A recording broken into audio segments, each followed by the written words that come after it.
TSA signs off on flight school owned by illegal alien. Kurt Nimmo, Infowars.com.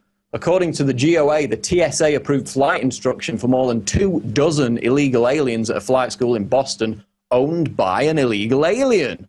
8 of the students entered the United States illegally and 17 had overstayed their allotted time in the country. Remarkably, 6 of the illegal aliens were able to obtain pilot licenses. The illegal activity went undiscovered until the owner of the school was pulled over by local authorities for a traffic violation. It was then discovered he was in the country illegally.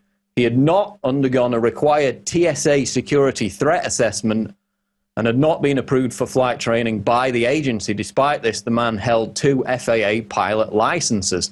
And of course, we got the flashback story from just after 9/11, which of course 9/11 hijackers trained on US military bases.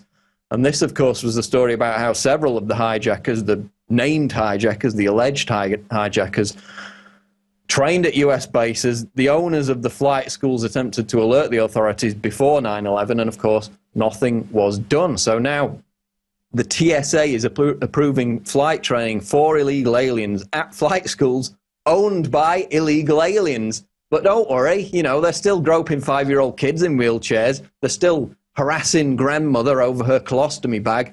They're still demanding to inspect your grandfather's ashes as they throw them on the floor and cackle, laugh while they're doing it.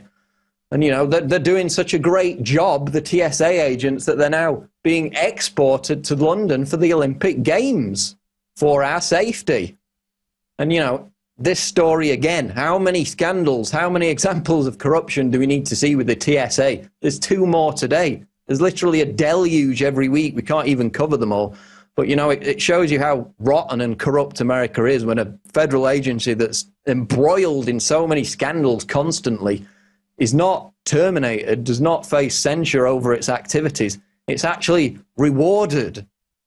Extra funding for checkpoints, you know, exporting TSA agents to London for the great job they do in groping 5-year-old kids in wheelchairs.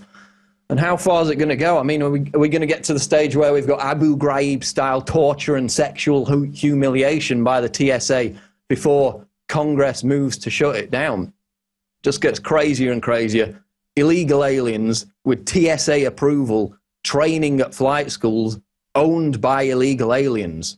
That's not a problem. Your 5-year-old kid in a wheelchair, he's the problem.